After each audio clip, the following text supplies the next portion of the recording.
Hi everybody, welcome back to Majestic Collectibles Mystery Comic Book Box Search 20.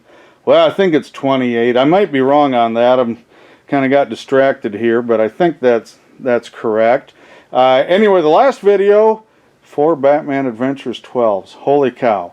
Are we going to find that in here? I doubt it. No, I really can't say that at all. But we'll find out. Hey, click like, hit subscribe. Check out our eBay store, Majestic Collectibles on eBay. Got some shows coming up at the end of May there, 21st and 2nd, and also Memorial Day weekend. You can go on our website, majesticcollectibles.com, for more information there. And, well, at least it has Batman.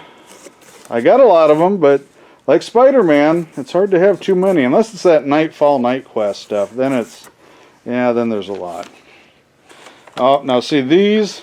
This was a loose box, so that's basically junk. In fact, let's see, the first two, both the same issue, which I have a lot of copies of that 518, but that'll just go in the junk box. And Gotham, well, there's Batman Adventures, but really high. Well, I don't know what I'd do if I actually found more 12s in here. I would flip out. Good book. That's the Mask of the Phantasm. Really good book. Square bound. It's a book that's really seems to be hard to get in high grade.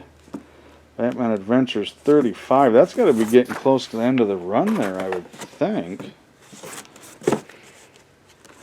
Oh, one more. It's just tucked back there. Shadow of the Bat. Well, there's more regular Batman. 524 there, boy, I got a lot of those. Chronicles, I'll probably just leave that for now. Problem is right now, a lot of the DC books, even the better reads, boy, I tell you what, guys, they do not sell. The Superman stuff, very slow. Anything that's not Batman or Detective or Flash and a little bit of Wonder Woman, pretty slow.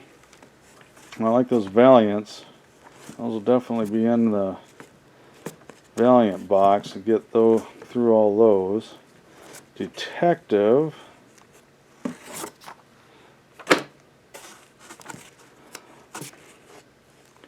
Got some caps. Another, a lot of these boxes, a lot of indie stuff. Oh good, Disney Afternoon, not a bad title at all. Beauty and the Beast. Oh, there we go. Got some more of the variant cover.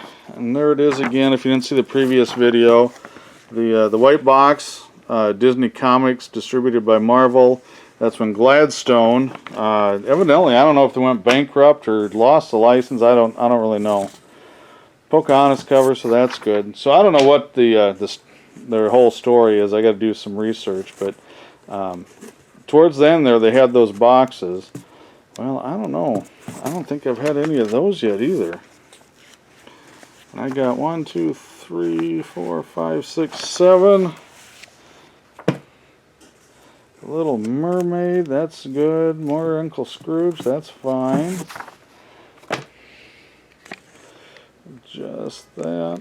Let's see here. I have no idea who's honking the horn. I don't know if you heard that. We're not really on a busy street, so I don't know what that's about.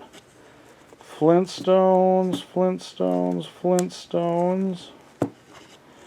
Okay.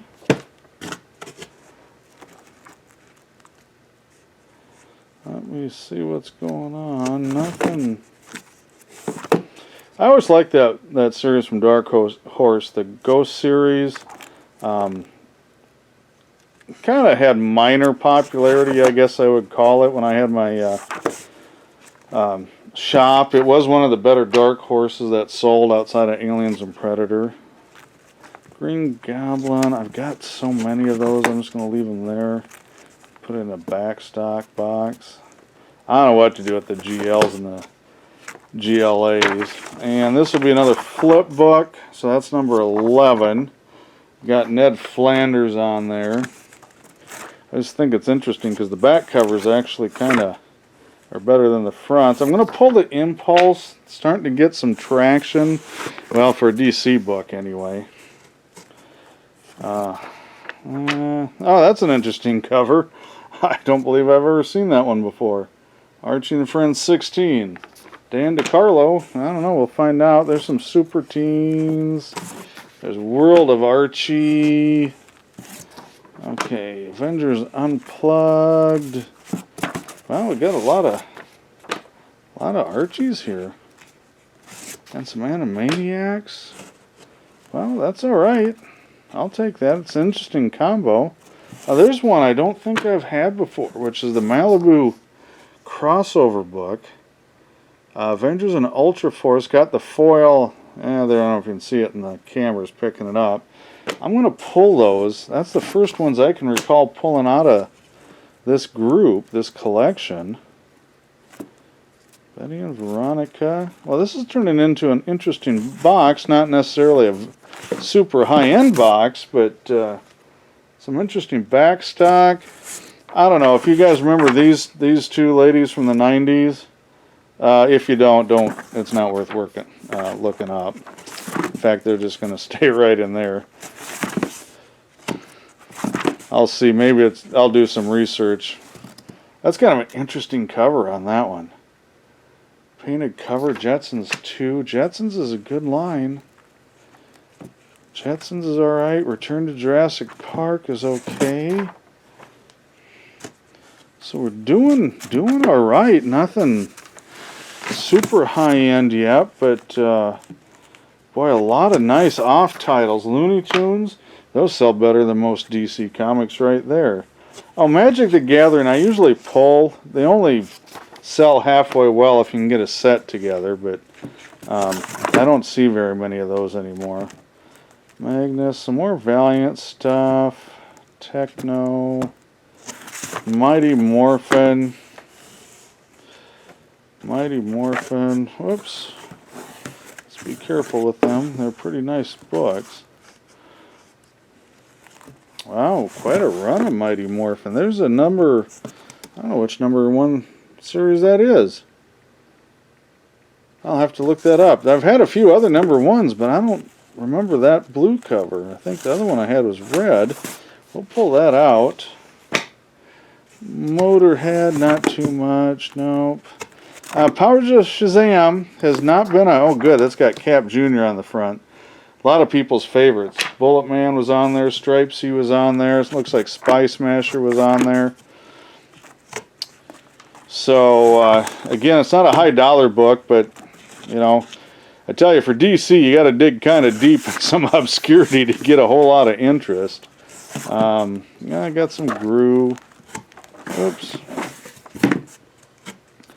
Oh, Silver Surfer's good. Always like that. More Valiant. We'll put him in the Valiant box. Sav 7. Boy, they gave that book every single opportunity to succeed. And it just, I don't know what it was. It just didn't have it. I actually got a free autographed copy of Sav 7 #1 with the foil cover at a dealer showcase up in Minneapolis.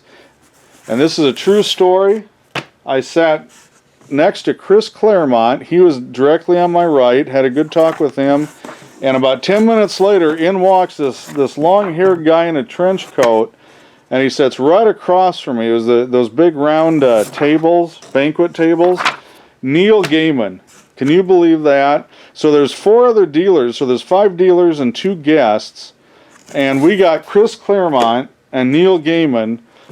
And there's, I think, six other dealer tables with guests. I couldn't tell you any of them. And the other dealers, we could hear them chirping at us from the other table, giving us a hard time. How did you guys get both of these? Anyway, that was a fun lunch. My only real claim to fame is I had lunch with Chris Claremont and Neil Gaiman at the same time. So pull those Superboys, and I don't know what year that was. Whenever Sovereign 7, it hadn't released yet. So Chris was there to pump up his book, and of course Neil there was for his Vertigo line stuff. and it just kind of came together. But talk about a fluke, being in the right place at the right time. The problem for poor Chris was everybody was talking with Chris because he was the only guest at the table, and then Neil showed up, and I don't think anybody said 2 more words to Chris Claremont. You know, and he was a really cool guy. He sat down, he's like, well, they're paying me to be here, so you order more Sovereign 7, and he autographed our copies and handed us each one, and he said, now you want to talk about X-Men? And the answer was yeah, that's all we wanted to talk about. So we really didn't even talk about Sovereign 7. We were talking about X-Men. So go figure. Oh, that's a cool book. That's one I don't think I've had yet. Is the Tales. I don't know if it's anything particular. Oh, Figures miniseries, which I don't have any others yet. So let's see what this White Knuckled War Stories. If that's a flip book. Oh, there's a Wolvie. Let's see. Well, of course it's a flip book. Number 12. This one's, I don't even see it. Must have been banded or something. I'm just going to leave him in there. He's a little rough. Whoops, that was not expected. I thought I had that up there balanced right. Let's try that again. So I got some more. There's Wolverine Gambit. Wolverine 95, which was an annual. They kind of did that there for a little bit. They just put the year behind there and skipped the number. So here's before. I pulled the X-Men 1, and I thought it was an annual.